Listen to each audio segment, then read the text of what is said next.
Hello everyone, welcome back. I'm doing a video today about my top 5 novels of all time. There are many videos on YouTube about top 10 novels and top 5 novels, but I wanted to do my own one today because I have 5 books here that I consider to be essential reading for anyone who's really into novels, and especially cult novels. These are in no particular order. So I regard all of these books to be kind of on the same level, but I will start with number 1 on the list, which is Crash by J.G. Ballard. This book is from 1973, so it's quite an old book. This was the first J.G. Ballard book I ever read, and it's so good it's kind of turned me into a lifelong fan of J.G. Ballard. The story follows the protagonist called James Ballard, who's named after the author, and he gets involved in a car crash in West London, and he bumps into this guy called Vaughan, and it soon becomes apparent that Vaughan is very messed up indeed, and he has a kind of sexual fetish about car accidents, and every night Vaughan and the protagonist drive around the streets of West London looking for car crashes, looking for car accidents, and they take photographs of them, and they just kind of obsess over these car accidents. It's a completely unique book. I don't know of any other book that involves a sexual fetish with car accidents or anything like that, so it's completely unique. The book's got a really cult feel to it. It feels like you're in the 1970s when you read it, and the prose is brilliant. J.G. Ballard was a really talented writer, and he's got a writing style unlike any other. And this guy Vaughan in the book, his main fantasy in life, or his main ambition, is to die in a car crash during a head-on collision with the actress Elizabeth Taylor. Now, what other book would include that? It's just crazy. Crazy but good, in a good way. So, number 1 on this list is Crash by J.G. Ballard. Please read it. You won't regret it. It's a brilliant book. Number 2 on the list is Haunted by Chuck Palahniuk. This is a much newer book. This is from 2005, and the book is mainly comprised of 23 short stories, but there's also a main storyline behind that as well. And the main storyline is about 17 random people who all see an advert for this writer's retreat. It's like a writer's retreat where they can go off somewhere in peace and write the books that they've always wanted to write, but they've never got around to doing. So 17 people all wait at this bus stop for this bus to come and collect them to take them to the writer's retreat. But they end up getting locked away in this old abandoned theatre, and they're kind of kidnapped by this guy who organises the writer's retreat. And whilst there, they kind of come to the conclusion that rather than write their books, they might as well try and make the most of their ordeal and dramatise their kidnapping ordeal, so that afterwards they can make a living doing press interviews from it.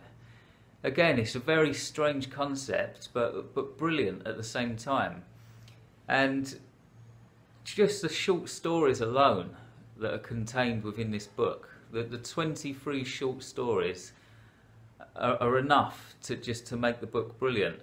In fact, there are just 1 or 2 stories alone that make the book brilliant. The most famous one is the first one, and it's called Guts. You can go online and download the PDF of just the one short story called Guts. I won't go into that. It's quite famous now, but that's brilliant. There's another one called the Nightmare Box, and I've actually made a video about this before. If you look through some of my old videos, you'll see my video about the Nightmare Box in the book Haunted. Those two stories alone are amazing. But there's another one that sticks out in my mind as well. There's a character in the book called Mr. Whittier. He looks like an 80-year-old man in a wheelchair, okay? But in actual fact, he's got that disease that makes him look old.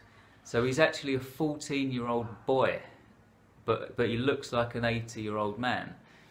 And in this short story within the book, he goes around getting sympathy from women, and then he actually gets these women to sleep with him out of sympathy, and then about 2 weeks later he calls them up, informs them that he's only 14 years old, and then says, unless you pay me money, I'm going to go to the police and report you for it.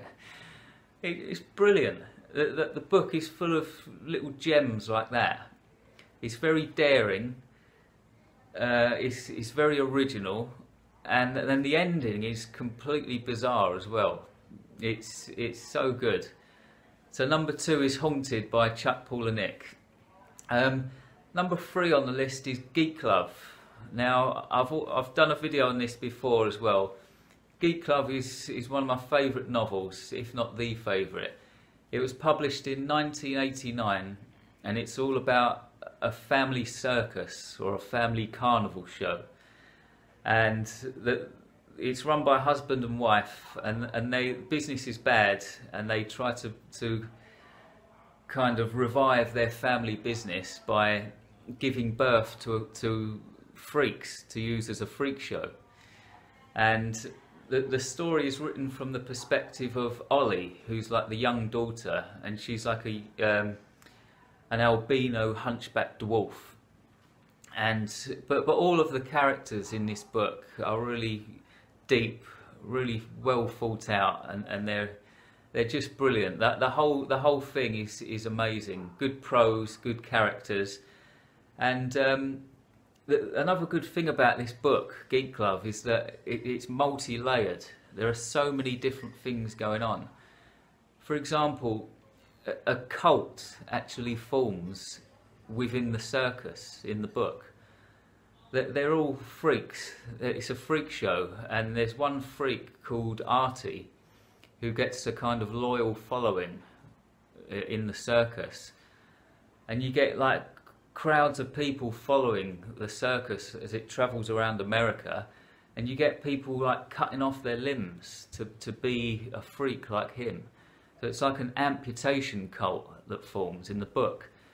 It's amazing, and there are also sections in the book that are like news clippings as well from a guy called Norval Sanderson, who's like a reporter who follows the show around. There's so much going on in the book. It's very detailed. Again, it's got a very cult feel to it. So if you like cult books, you'll love this. So number 3 is Geek Love. Number 4 on my list is The Wasp Factory by Ian Banks. This book was published in 1984, so it's quite an old book. And it follows the story of Frank, a 16-year-old boy. Now, it's explained that Frank killed 3 people by the time he was 10 years old. That alone is messed up, right? But it's also explained that it's okay because it was just a little phase that he was going through. Before he was 10 years old, when he was a little child, he was just going through a bad patch, and he ended up murdering 3 people. It's terrifying. The book is absolutely terrifying. Ian Banks is famous for his science fiction books, but this one's more horror, I think. And it was actually the first book that he managed to get published, and it's the book that made him famous. The prose is incredible. Ian Banks was a great writer. Every scene is written expertly, and that's important to me in a book. But also, Frank has a brother. He has an older brother called Eric. And all the way through the book, he gets phone calls from his brother Eric. And his brother's actually escaped from a mental home. And he calls him up, like, screaming and shouting and swearing down the phone. And this older brother is clearly messed up. But then it's explained that Eric, his older brother, used to be like a really nice, calm, happy young man who was actually at university studying to be a doctor. But he saw something when he was younger that completely messed him up and made him lose his mind. And there's actually a chapter at the end of the book that's called What Happened to Eric? And I won't go into it, but trust me, if you read it, you can't unread it. It is shocking, okay? What happened to Eric at the end of the book? And also, even after that, there's an ending to this book that completely blows you away. So, number 4 is The Wasp Factory. Give it a read. Number 5, last but certainly not least, is The Dice Man by Luke Reinhardt. This book is also from the 1970s. It was published in 1971, and it's about a psychiatrist who's playing around with some dice on his desk one day in his office, and he decides that from now on, every time he's faced with a decision in life, he's just going to roll a dice and let the dice decide. Very simple concept, but the author just takes this idea and just rolls with it, pun not intended. Just by rolling these dice, the protagonist gets himself into all kinds of scrapes, and it's like a big roller coaster ride following this man rolling these dice. And I think the author must know a lot about psychiatry and psychology as well, because it's actually quite clever in parts, even quite technical. It talks about psychiatry quite a lot. But the prose is amazing, and it's a really funny book as well.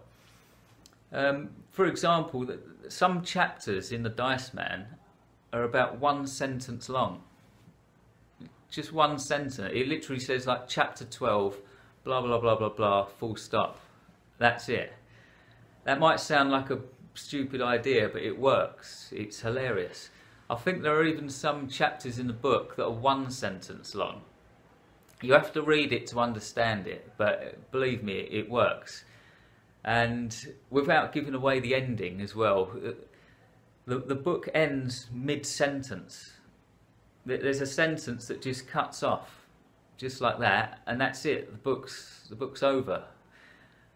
But you have to read it to understand. It works, trust me. And when you read this book, it's got a real cult feel to it.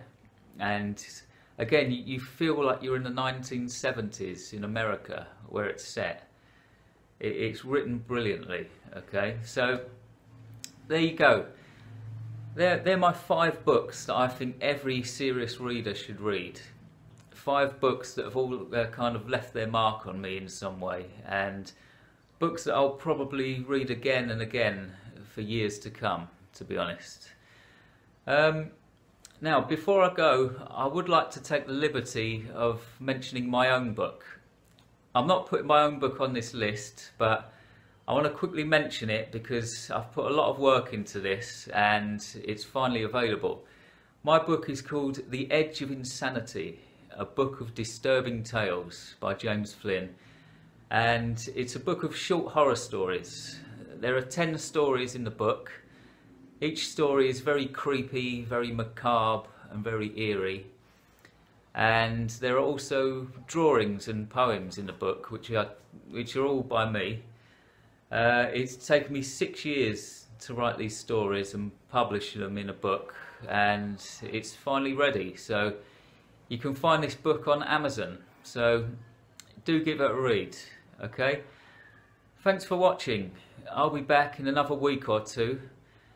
In the meantime, head over to my site, jamesflynn.org, for more of my content. Check out my book and have a great day. See you next time.